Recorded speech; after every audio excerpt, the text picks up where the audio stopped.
Demo 2 is a birth certificate verifiable credentials issuance use case, where a subject would obtain an electronic version of their Canadian birth certificate from a central proxy service. The proxy service validates the birth certificate information against the appropriate provincial vital statistics database and issues a corresponding verifiable credential to the subject's digital identity wallet. The transition to verifiable credentials in digital wallets will take many years as the population adopts this new format. There is a circular dependency in the adoption cycle for new technologies. Service providers may not adopt a new format until a sufficient proportion of the population has adopted that format, and individuals may not be compelled to adopt the new format until enough of the service providers accept it. The cycle will accelerate once a critical mass of the population and of service providers are on board. The purpose of the proposed functionality in this demo is to help to accelerate adoption by the population, even as the technologies and standards are evolving. This demo, prepared by Validate ID Solutions, Interact, and Axial, demonstrates a functionality integrated with existing provincial infrastructure for validating birth certificate information against provincial birth records, and issuing a corresponding W3C birth certificate verifiable credential to a digital identity wallet.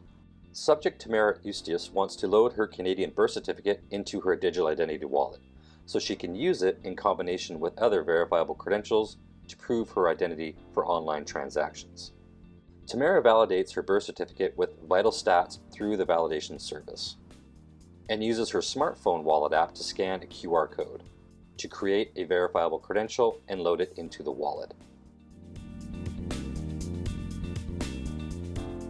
The following video shows Tamara's use of the validation service via a browser and her smartphone.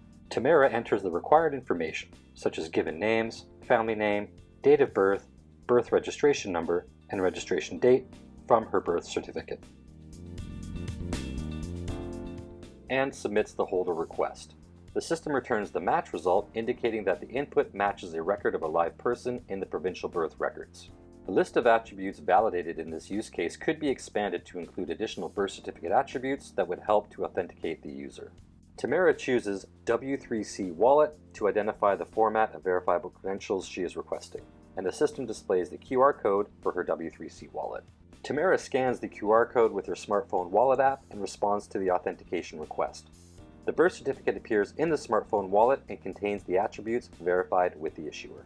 This functionality solves for rapid deployment of electronic birth certificates to all provinces, accelerates onboarding of the population to verifiable credentials, adapts easily to new digital identity technologies and standards as they evolve, adapts easily to provincial infrastructure rust-out and modernization, a stepping stone to an evolving end-state architecture and standards. The advantages of this method are no need to wait while standards and vital stats processes evolve, easily transition issued verifiable credentials to vital stats issued verifiable credentials at a time when vital stats policies and processes have changed, leverages existing provincial birth record infrastructure with minimal to no changes for rapid deployment. The challenges of this method are identifying the subset of birth certificates for which Vital Stats would issue a verifiable credential without a manual adjudication process,